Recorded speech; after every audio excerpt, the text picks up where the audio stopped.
Are you ready? Yes. I think I'm ready. I've got my notepad open, my pencil. I also have my Kleenex, because inevitably someone makes me cry. Or I laugh so hard. Either way.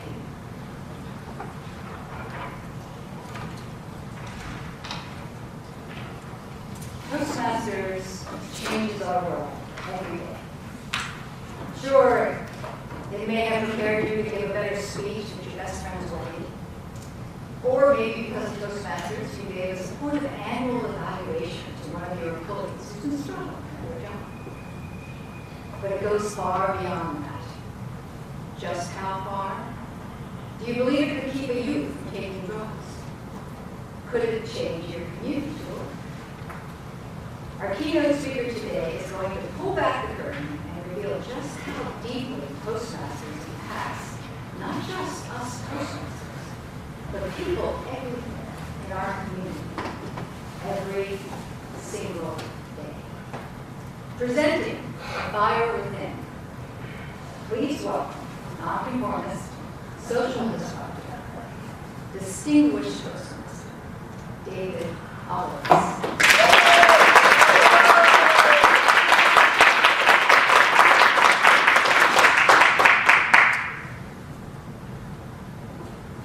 I'm going to give you all a chance if you would like to move forward, because I do not have a lavalier mic today, and I can't stand to just anchor That for my handheld speech. will work. Pardon? The handheld down there will work. And then I'm handheld. I will certainly broadcast to you. Thank you. You can move the chairs too if you need to grab the chairs.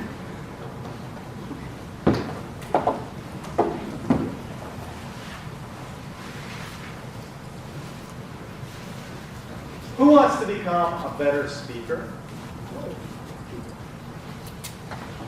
I'll tell you my secret to becoming a better speaker. Become a better evaluator. How do you become a better evaluator? Evaluate every single speaker you hear. Starting now. This is your chance. We're here to celebrate Toastmasters. And all of us have a story of how we joined Toastmasters. Why did you join Toastmasters? Maybe it was you were scheduled to speak at your best friend's wedding and you were terrified. Maybe at work, you set it as a personal goal. Or you just wanted to get better at talking to your team when you're giving a presentation. Maybe a friend invited you. Maybe you just wanted to expand your social network. All of these began your fire within and your Toastmasters journey. When I first joined Toastmasters, I was invited by a friend. Now, one of the things about getting invited, that began my journey. But wait, what is a hero's journey? So let me back up and talk about the hero's journey. Thank you for asking. Hero's journey is a story, a form of telling a story. We use this very often, in particular, for movies. You'll see the very common plot. You start with an innocent person who goes through a trial and they fail. They find a mentor. They get mentored. They improve. They go again through another fire. And finally come out the other end as a hero. And then they return to become the mentor again.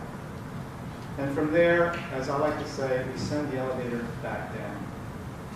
What that means is the elevator has carried you up. Now you hit the button and send it back down for those who follow. When I started in Toastmasters, I want to share this with you.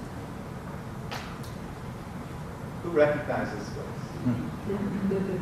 Competent communicator manual.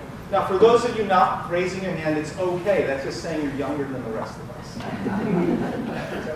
This was before Pathways.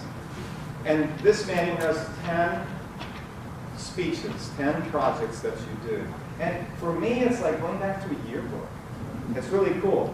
Why? Because what happens in these is that your evaluator takes the manual, you give the speech, they write in your manual how you did.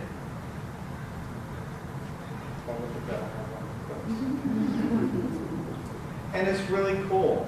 I went through and started speaking. And for those first 4 speeches, I remember being at home and studying and practicing and practicing and practicing, trying to memorize every single word of that speech. My daughter hated it.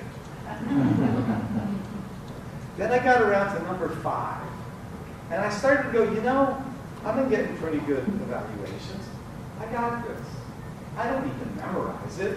I don't really need to practice it that much because I kind of know what I'm going to talk about.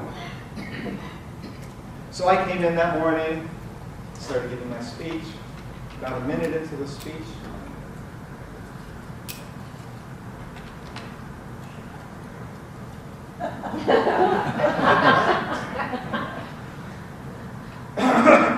I start coughing. I go over to the water fountain, take a drink. I come back, and I begin to remember. Yes, it starts to come back to me. And I make it through the rest of my speech, and I know when I get to the end of that speech, I just know they're going to, like, it's just going to be miserable. It's going to be terrible. They're going to think terrible of me, right? Do you know what happened?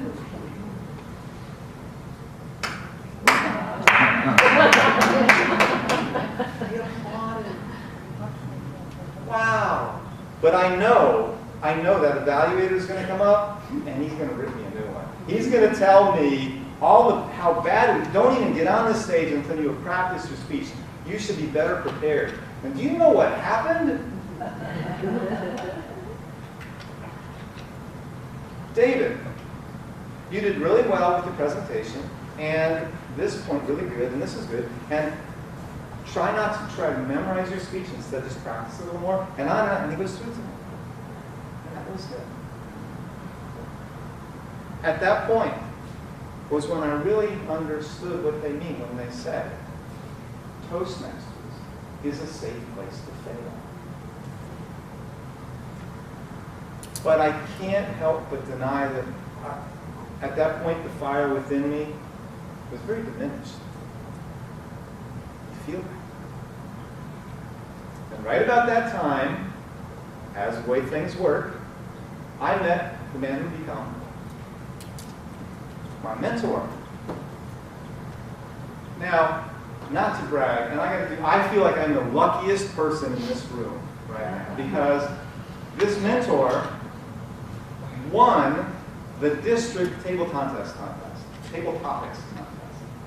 He won first place in the district evaluation contest. He won first place in the district international speech contest 3 times, and went on to be a finalist in the World Championship of Public Speaking twice. This is going to be my mentor. Went on to become the the district director for District 2. So my mentor, thank you for being here, Omar.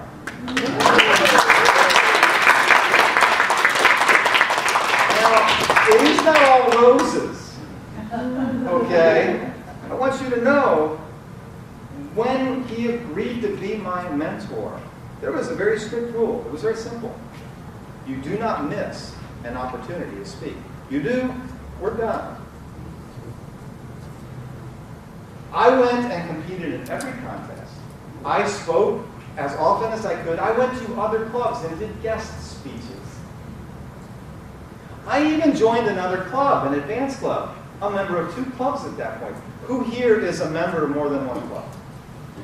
Kudos to you. Does that not help?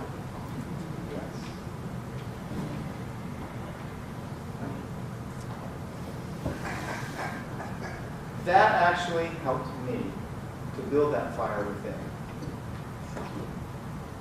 Now, an interesting thing, how I would go to give these speeches, and I would ask afterwards, so Omar, what'd you think? Well, you didn't suck.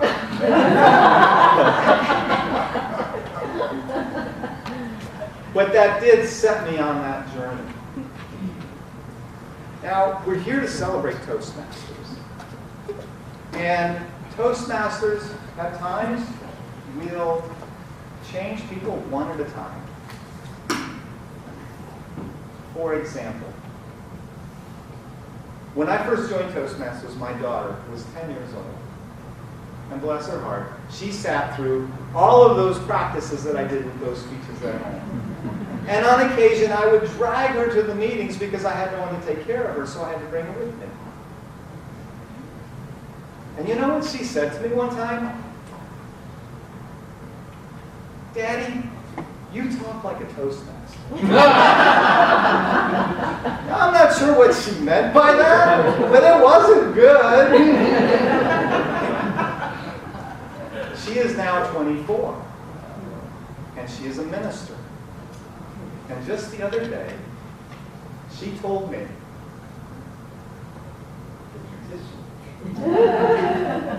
she told me that she was talking to a group of youth, and that she was able to direct one of them away from drugs. This is how Toastmasters changes you, one person at a time. Now, Toastmasters can also change a lot of people all at once. In fact, anybody recognize this? Anybody sign the petition that came with this? Thank you. Stop405tolls.org. A few years back, my daughter and I were commuting every morning in the carpool lanes when they decided to switch them to these toll lanes. And we watched firsthand what kind of havoc it wreaked on our transportation. And I was frustrated with them. Something has got to be done. This is wrong. I got together with some friends, and we worked on this. And we ended up making a sign like that, but much larger, and hung it over the overpass, over 405, during rush hour, just a few times. And in less than 3 months, we got 32,000 signatures on a petition. Now, along the process of that comes manual number 2. Public relations. You remember the specialty topics manual? So this manual, the purpose of it is to cover public relations things. And I want to share with you because I found myself speaking in front of the media a lot. I spoke with Mike Bloom from the Seattle Times and other newspaper reporters. I talked on radio talk show hosts. I was on their shows. I was even on the 6 o'clock news more times than you would want to be. Some of the subjects that are here: the radio talk show, the persuasive approach, speaking under fire, the crisis management speech. And the point is, I finished an entire manual in those few months just by my interactions with the media. Now, along the process, I got a phone call one day. It was from the office of the chair of the House Transportation Committee. David, we would like to invite you down to Olympia to speak before the Transportation Committee. We're going to have a panel, discussion panel on that. We'd like you to participate. So my team, we all got together. We put together all the facts and information, created a slide deck and all this. And I go down to Olympia, and I give my presentation. Now, there are 6 of us on this panel. 5 of us work for the state and have transportation on our title. And then there's me. And I know that Judy Clipper invited me down there with the intent of embarrassing me, of proving there is nothing wrong with these toll lanes, How could that be? Well, after my 20-minute presentation, the next morning, I get a phone call. I remember where I was very explicitly. I had just landed in Orlando going to another conference. And I remember pulling over on the side of the road that I could take this call. She says, David, I want you to know that we really appreciate the presentation that you gave yesterday. And as a result, we're going to turn the tolls off at night and on the weekends. And we're going to make those other safety changes that you had mentioned. I don't know who was more surprised that she was with our presentation or that we made a change. That was amazing. That is how Toastmasters changed so many lives at once. Now, it doesn't end with just, oh, I did well presenting. No. Remember, Toastmasters are all about leadership. And I could not have done this. I could not have taken this team of volunteers and organized to the point where we could accomplish this, getting signatures on petitions, doing the website, all of this stuff that went on. I could not have done that had I not learned what I learned in Toastmasters. I say we join Toastmasters to become good speakers. We stay in Toastmasters to become good leaders. Now, we're all here today for a reason. What is it about Toastmasters that can gather so many awesome people in the room in one time right now? Well, any successful organization provides three things to their members: identity, community, and purpose. Identity. I am a Toastmaster. I am improving myself. I am proud to be a Toastmaster. Community. We are Toastmasters. We are all in Willow's voices. Yes. We all help each other. And we all speak a common language. For Marion, Table Topics Master, Vice President of Public Relations. Yes, we have this aversion to prepositions as if they're filler words.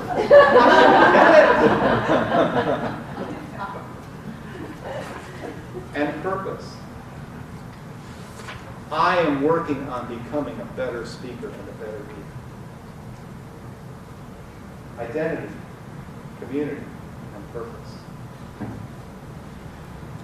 Toastmasters has become, in a way, our mentor on all of our Toastmasters' hero's journey. We all started Toastmasters for different reasons.